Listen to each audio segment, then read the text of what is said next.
do not take Jews and Christians as your friends and allies, who are friends and allies of each other. So the Quran is anticipating a reconciliation between some Christians and some Jews, and the creation, the establishment of a Judeo-Christian alliance, which is a Zionist alliance. And that is the Western world. And they are the ones waging war on Russia now by proxy in Ukraine. I would like you to give this message to the Patriarch here in Moscow. I may have been a solitary voice 25 years ago, but that is no longer the case. Because of the internet primarily, and because I do a lot of traveling, the tide is now turning. The tide is now turning. And they used to attack me, Imran, Vladimir Hosein. Not anymore. Not anymore. The number of Muslims around the world who are convinced that my scholarship is correct is constantly increasing. But the caravan is moving forward all the time. So if the Patriarch in Moscow wants to stay with the Iranian version or the Egyptian version, you wouldn't get from Al-Azhar University the scholarship I'm giving you. You wouldn't get it. Nothing in Qom. I went in Qom, I spent 4 hours with 40 of their leading ulama on eschatology. They don't call it eschatology. They call it Ilmul Mahdawiya in Qom. And it was a friendly gathering, but after 4 hours of discussions, I realized that the ulama in Iran were no different from the Sunni. They were not different. You need a different institution of Islamic learning to be able to produce the scholarship that we need for this world today. In particular, for recognizing the role of modern Western civilization, which is Russia's biggest enemy today. So, please give this message to the Patriarch that I am ready and willing. You don't have to pay my expenses. I come on my own. And I'll be very, very pleased and ready to participate in any effort of dialogue and to present a viewpoint of the Quran, which is now gaining ground in the world of Islam, different, in which we denounce the conversion of Hagia Sophia to a masjid. Our Prophet has prophesied that the Muslim army is going to conquer Constantinople. Do you know that? No. I know there is the prophecy of a Christian that Russia will bring Constantinople. That is Christian eschatology, yeah. Yes. But Muslim eschatology, our Prophet has prophesied. It's in Hadith or Yes, it is there in Hadith. Our Prophet has prophesied, لَتَفْتَحَنَّ الْقُنْسْتَنْتِنِيَّةَ وَلَنِعْمَ الْأَمِيرُ آمِرُهَا وَلَنِعْمَ الْجَيْشُ ذَلِكَ الْجَيْشُ. This is one hadith. Second hadith, عمران بيت المقدس خراب يثرب. Yathrib is Medina. خراب يثرب خروج الملحمة Armageddon. خروج الملحمة فتح القسطنطينية. So the conquest of Constantinople comes after the Great War. فتح القسطنطينية خروج الدجال. The Antichrist will now emerge in person. 2 hadiths here. Okay? Why would a Muslim army conquer Constantinople? Why? Why? First of all, There was nobody in the whole world of Islam, none, who was willing to say that the conquest of Constantinople, prophesied by our Prophet, has not as yet taken place.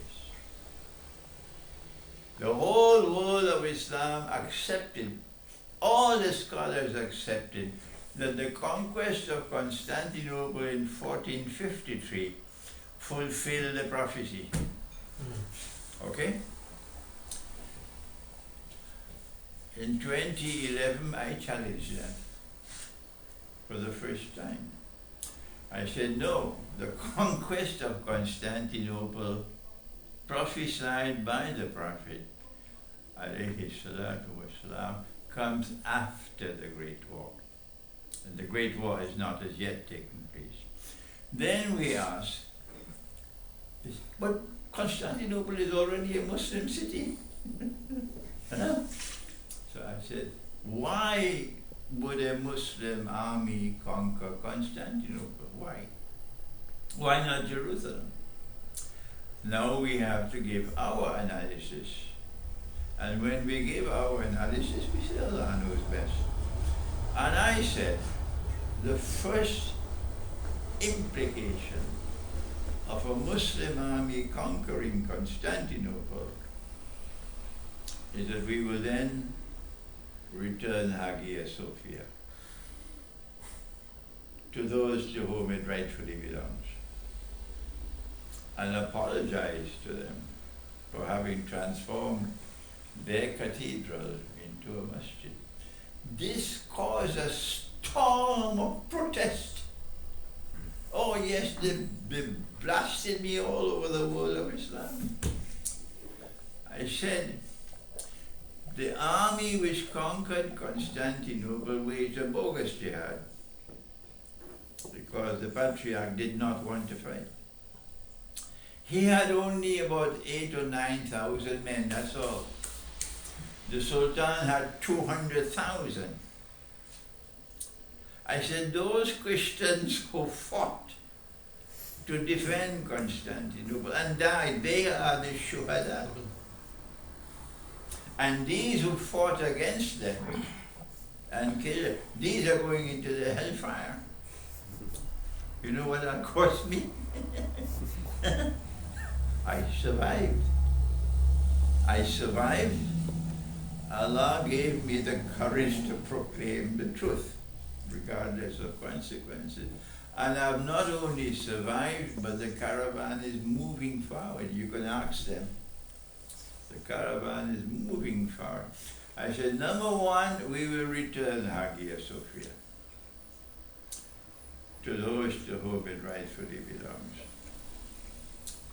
When I spoke these words in the University of Belgrade, the auditorium was packed.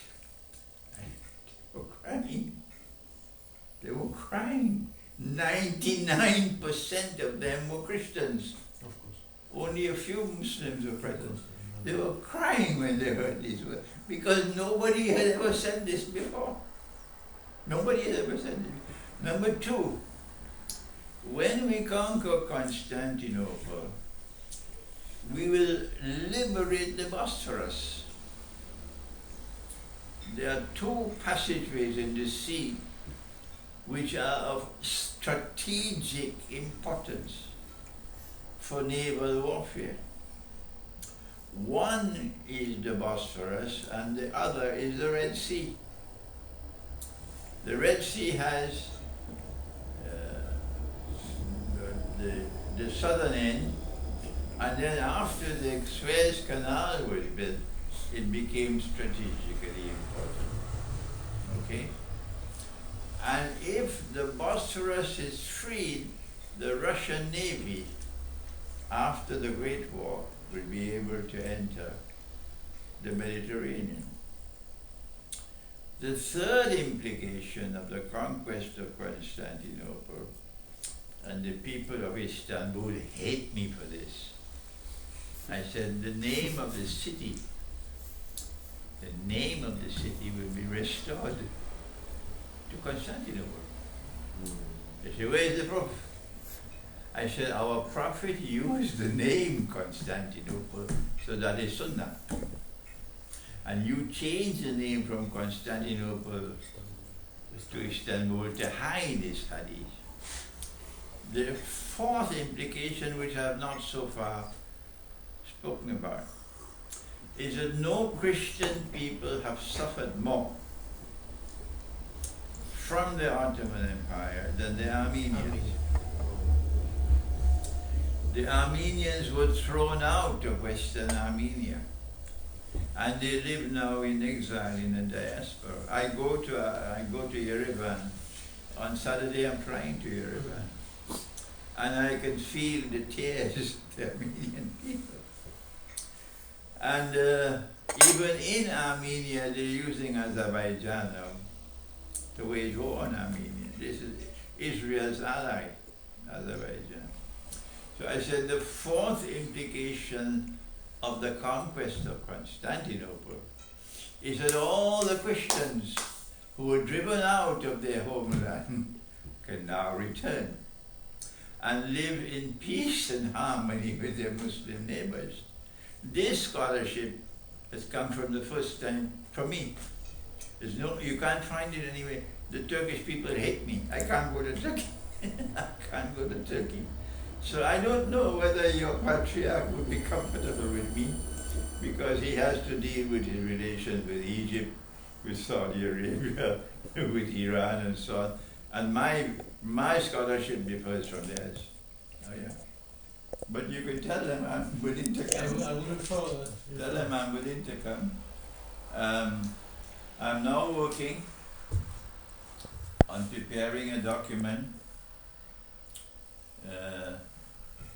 I'll tell you this confidentially, because you're a friend. But I won't mention this publicly to everybody, what I'm doing. I did meet with your foreign minister,